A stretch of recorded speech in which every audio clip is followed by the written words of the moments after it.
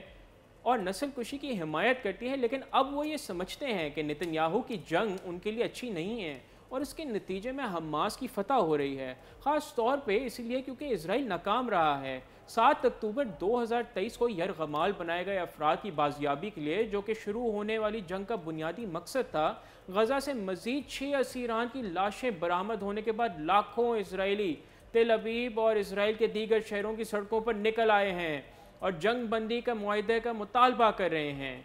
اب جبکہ ہم اسرائیل پر بات کر چکے ہیں تو ایران پر بھی بات کرنا ضروری ہے، کیونکہ ایران نے آنے والے ہفتوں میں اسرائیل کے خلاف انتقامی کارروائی کا وعدہ کیا ہے۔ جولائی میں حماس کے رہنما اسماعیل ہنیہ کی شہادت نے ایک نازک توازن کو توڑ دیا تھا۔ ایران اور اسرائیل کے درمیان دیرینہ تنازع میں کشیدگی کا وقت اس سے برا نہیں ہو سکتا تھا۔ نئے حلف اٹھانے والے صدر مسعود پزشکیان ابھی اپنے کردار کے عادی ہوئے ہی نہیں تھے کہ یہ ایکسپلوسیو جیو پولیٹیکل سچویشن ان پر مسلط کر دی گئی ہے۔ ناظرین، آپ کو یاد دہانی کے لیے بتائیں کہ گزشتہ ستمبر میں اقوام متحدہ میں اسرائیلی وزیر اعظم بنجامن نیتن یاہو کا ایک تبصرہ جس میں غزہ کو جوہری ہتھیاروں سے تباہ کرنے کی دھمکی دی گئی تھی، ایران کی طرف سے جسے ایک خطرہ سمجھا جاتا ہے، جس کی وجہ سے ایران خود کو اپنی جوہری حکمت عملی پر نظر ثانی کرنے پر مجبور محسوس کر رہا ہے۔ جوہری معاہدے سے امریکہ کی یک طرفہ دستبرداری ایران کے لیے اپنے نقطہ نظر کو بدلنے کے لیے ایک اور وجہ ہے، کیونکہ ایران نے جوہری مذاکرات میں اس امید پر قدم رکھا تھا کہ اس کے جوہری پروگرام پر پابندیوں کے بدلے میں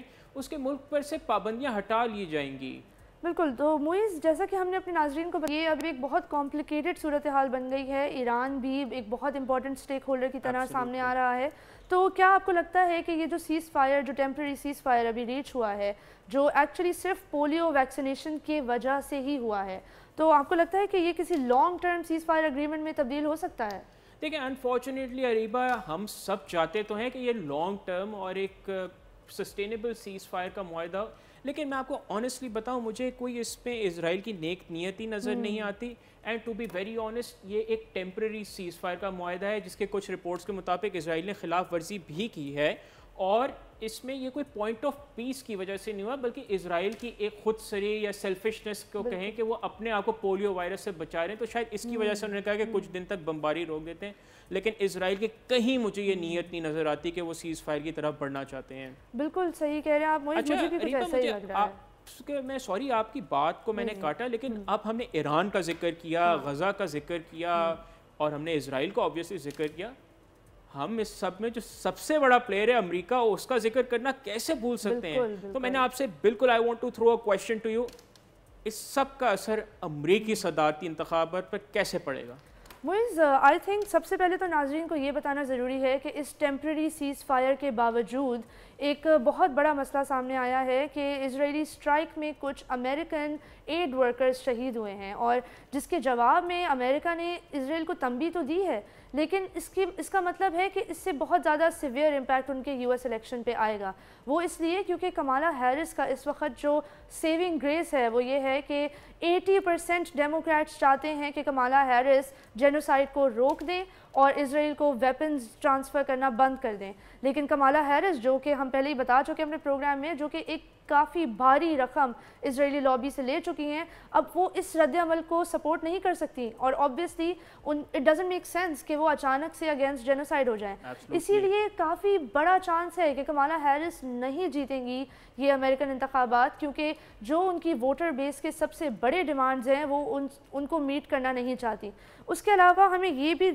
دیکھنا ہوگا کہ US الیکشن کی وجہ سے اسپیسیفکلی، اور دا فیکٹ کہ اسرائیل غزہ کا مسئلہ ابھی بالکل US الیکشن کے ساتھ چل رہا ہے، اس نے فورس کیا ہے پوری دنیا کو دو سائڈز میں سے کچھ ایک پک کرنے کو، کہ یا تو آپ اسرائیل کے سپورٹ کریں یا آپ فلسطین کے ساتھ دیں، نہ تو کسی کو نیوٹرل ہونے کی اجازت ہے اور نہ ہی کسی کو کھل کے اسرائیل پر تنقید کرنے کی اجازت ہے اگر وہ یونائٹڈ اسٹیٹس آف امریکہ کو اپنا حامی رکھنا چاہتا ہے۔ تو میرے خیال سے معیز اسرائیل اور غزہ کا ایشو کنٹینیوڈ رہے گا اور US الیکشن کو بھرپور طریقے سے متاثر کرے گا۔ ہم تو دیکھیں as a human being and as a Muslim as well as a Pakistani, ہم تو یہ دعا کرتے ہیں کہ یہ تنازع جلد سے جلد ختم ہو، کیونکہ لاکھوں مسلمان اس بے گناہ اس جنگ میں شہید ہو چکے ہیں، اور ناظرین اس حوالے سے مزید کے پروگرامز میں آپ کو آگاہ کریں گے اس دعا کے ساتھ کہ یہ جلد جنگ بندی ہو، لیکن یہاں ہمارے پروگرام کا وقت ہوا جاتا ہے ختم۔ آپ سے ملاقات ہوگی دوبارہ کل، اپنا بہت خیال رکھیے گا، اور بول نیوز کے سوشل میڈیا ہینڈلز پر اپنا فیڈ بیک ضرور ریکارڈ کریے گا۔ خدا حافظ۔